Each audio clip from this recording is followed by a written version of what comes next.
Hello दोस्तों, क्या हाल है। काफ़ी अंतराल के बाद मैं दोबारा लेके आया हूँ आपका पसंदीदा program news you can use. मेरा प्रोग्राम जो कि डिफेंस एस्पायरेंट्स, यूपीएससी एस्पायरेंट्स और बाकी जो बच्चे क्लास 1 ऑफिसर्स के लिए ट्राई कर रहे हैं गवर्नमेंट ऑफ इंडिया में, ये प्रोग्राम खास तौर पे आप लोगों के लिए मैं बनाता हूँ।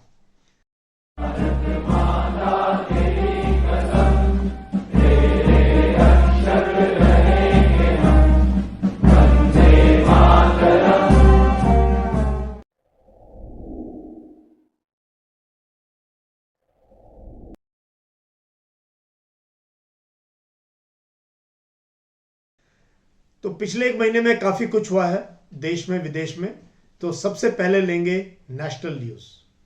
As far as national news is concern, सबसे बड़ी खबर जो पिछले महीने अखबारों की सुर्खियों में रही वो है फार्म लॉज का जो रिपील गवर्नमेंट ने एग्री किया।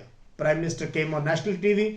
उन्होंने कहा कि शायद हम किसानों को समझा नहीं पाए अपने लॉज, और इसलिए सरकार जो है फार्म लॉज को रिपील करती है।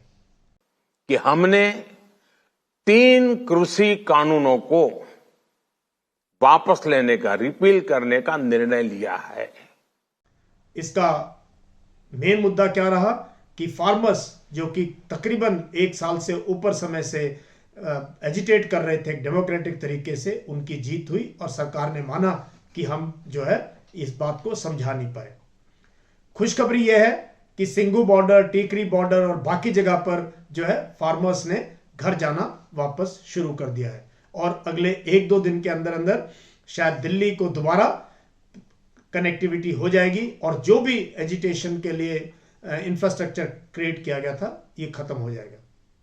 खास बात क्या है कि फार्म यूनियंस जो है अभी एक कमेटी का हिस्सा होंगे, और अभी जो भी डेवलपमेंट आएगी फार्मर्स को लेकर उस पर सरकार फार्म यूनियंस के साथ बातचीत कर कर ही इसको लेके आएगी, जिसमें अहम मुद्दा रहेगा मिनिमम सपोर्ट प्राइस यानी एमएसपी। दूसरी बड़ी खबर देश को लेकर रही वो है ओमिक्रॉन को लेके। ये एक नया वेरिएंट है कोविड का, कोरोना का, और ये जो वेरिएंट जो है ये साउथ अफ्रीका से चला है, और देश में भी लास्ट खबर आने तक तकरीबन 38 केसेस हो चुके हैं। घबराने की बात नहीं है, क्योंकि अभी तक जितने भी केसेस डिटेक्ट हुए इस वायरस के वो सारे के सारे जो है माइल्ड केसेस हैं। लेकिन इसमें इंपॉर्टेंट चीज़ क्या है कि ये अगर फैलता है तो थर्ड वेव का भी अंदेशा देश में हो सकता है। मास्क पहनने का खबरों के हिसाब से 60% रिडक्शन हुआ है मास्क पहनने पर। इस पर जो है तवज्जो देनी पड़ेगी और मास्क पहने रहना पड़ेगा। और हमें ये जो ओमिक्रॉन का वेरिएंट है, अगर ये देश में थर्ड वेव के तौर पे आता है तो यूरोप और अमेरिका की तरह भारत को भी खतरा हो सकता है। इससे हमें सचेत रहना पड़ेगा। तीसरी खबर देश के अंदर जो काफ़ी दर्दनाक रही वो रही जब मोन डिस्ट्रिक्ट नागालैंड में एक मिस्टेकन किलिंग में 13 नागा लोग और एक सिपाही की जो है हत्या हुई। ये काफ़ी एक सेटबैक रहा नागालैंड पीस प्रोसेस को लेके, और इस पर जो है गवर्नमेंट ने और आर्मी ने माना कि मिस्टेकन आइडेंटिटी है और एक कोड ऑफ इंक्वायरी इसके ऊपर बैठ चुकी है। Let us wait and watch. लेकिन अहम मुद्दा क्या है, AFSPA arm forces special powers act जो कि 1958 में नागालैंड में लगाया गया था वो दोबारा चर्चा पे है। इसके ऊपर मैं स्पेशल क्लास ले चुका हूं, और डिफेंस एस्पायरेंट्स को AFSPA के सारे जो है इसके कॉन्टूअर्स हैं ये पता होने चाहिए। उसके बाद अहम खबर है पोल्यूशन को लेके। WHO के हिसाब से भारत के 15 बड़े बड़े शहर जो है दुनिया के सबसे ज्यादा पोल्यूटेड सिटीज में है। Delhi already is ranked one of the highest in pollution in the world as per WHO standards. हमारी जो अंदर की हवा है इन शहरों में, अमीर या गरीब दोनों घरों में जो सर्वे हुआ है उसके मुताबिक हमारी जो हवा है वो बहुत ही खराब है, और ये सीवियर और क्रिटिकल कैटेगरी में है। इसलिए पोल्यूशन का हम सबको ध्यान देना पड़ेगा। उसके बाद एक बहुत अहम खबर कुछ दिन पहले अखबारों में आई, वो था वर्ल्ड इनइक्वालिटी इंडेक्स। और हैरान करने वाली बात क्या थी कि भारत उन देशों में है जहां पर कि अमीर लोग अमीर होते जा रहे हैं और गरीब लोग बहुत गरीब हो रहे हैं। हैरानी की बात यह है कि भारत में जो टॉप के 10% अमीर हैं, 10% जो रिच हैं, उनके पास 57% देश की संपत्ति है, और जो सबसे गरीब 50% है, सबसे गरीब 50%, उनके पास महज 13% संपत्ति है। तो इकोनॉमिक रिफॉर्म्स के बाद भारत जो है वर्ल्ड इनइक्वालिटी इंडेक्स के अंदर काफी पीछे है। यानी कि हमारे देश में एक तरफ बहुत अमीर लोग हैं और दूसरी तरफ काफी हमारी जनसंख्या अभी भी गरीबी रेखा से नीचे है। यही हालत हमारा हेल्थ को लेके है। एक तरफ भारत मोटापे यानी ओबेसिटी का जो है कैपिटल है, और दूसरी तरफ मैल न्यूट्रिशन यानी कि जिन बच्चों को या लोगों को खाने को भी नहीं मिलता, उसमें भी भारत सबसे अग्रणी है। लास्ट में नेशनल न्यूज में है एक बहुत ही दर्दनाक हादसा हुआ कुन्नूर वेलिंगटन के पास, जिसमें भारत के general Bipin Rawat first CDS और उनके साथ उनका स्टाफ, उनका एंट्रॉज जिसमें 11 और अन्य ऑफिसर्स, जेसीओज और एनसीओज थे, वो एक हादसे का शिकार हुए कुन्नूर वेलिंगटन के पास, जो कि ऊटी डिस्ट्रिक्ट में है, तमिलनाडु में। इस पे मैं एक वीडियो द्वारा जनरल रावत के लाइफ एंड टाइम्स पर एक ऑब्ituary पहले ही दे चुका हूं।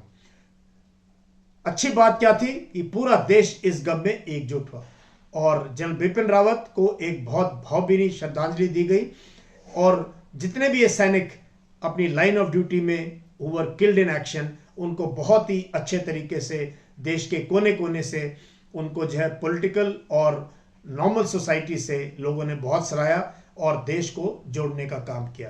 तो हमें उम्मीद है कि जब भी कोई नया सीडीएस अपॉइंट होगा, वो जनरल बिपिन रावत के करे हुए कामों को आगे लेके जाएगा। तो मेरी तरफ से ये थी इंपॉर्टेंट नेशनल न्यूज। अब बात करेंगे इंटरनेशनल न्यूज के।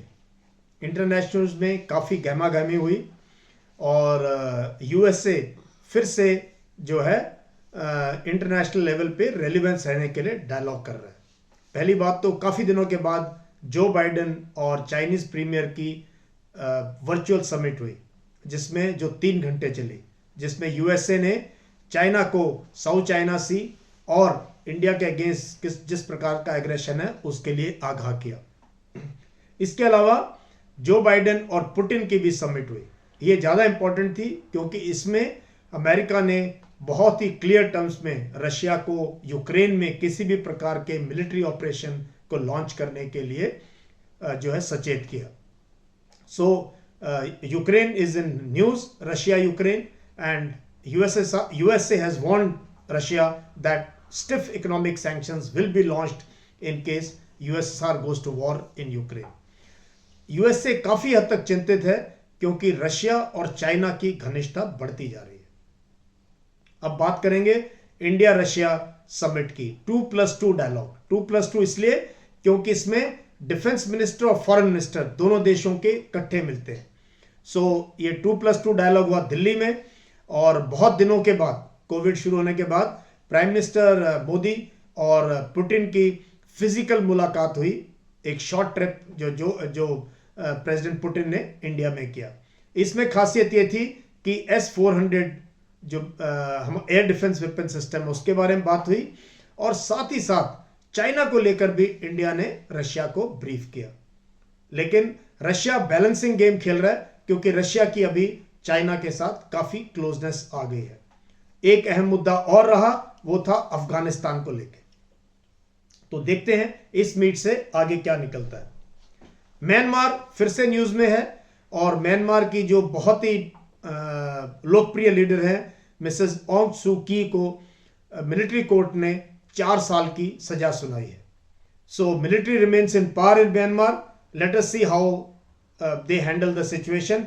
बट इंडिया ने इस मामले में जो है एक न्यूट्रल स्टैंड बना के रखा है। अफगानिस्तान की बात करते हैं। काफी दिनों के बाद जब से तालिबान का टेकर हुआ है, पहली बार इंडिया ने वहां पर कोई एड भेजा है। एक रिटर्न फ्लाइट के जरिए भारत ने जो बच्चों का हॉस्पिटल है काबुल में, उसके लिए दवाइयां और जरूरी सामान भेजा। India has agreed to send wheat to Afghanistan, लेकिन यह मुद्दा अटका हुआ है क्योंकि पाकिस्तान जो है इंडियन ट्रक्स को अलाउ नहीं करेगा और व्हीट का ट्रांसशिपमेंट जो है बॉर्डर पे करना पड़ेगा, लेकिन ये अभी तक एग्री नहीं हुआ है। तो let us wait and watch क्या होता है। स्ट्रेटेजिक ऑयल रिजर्व्स, ये बहुत इंपॉर्टेंट इशू बीच में आया। कई देशों ने, जिसमें इंडिया भी शामिल था, ओपेक के ऊपर प्रेशर डालने के लिए, जिससे कि तेल की कीमतें ना बढ़े, अपना जो स्ट्रेटेजिक रिजर्व है, जो हर देश अपने पास तेल बचा कर रखता है मुसीबत में काम आने के लिए, उसको रिलीज किया, जिससे कि ओपेक जो है, oil producing and exporting countries जो है, अपने प्राइसेस को ना बढ़ाए। लास्ट में खबर रही कि बारबाडोस एक छोटा सा कंट्री है, famous for cricket, West Indies का हिस्सा है, उसने अपने मोनार्की से, ब्रिटिश मोनार्की से अपना नाता तोड़ा and Barbados becomes a republic. So but it will remain part of the Commonwealth countries. So this was important international news.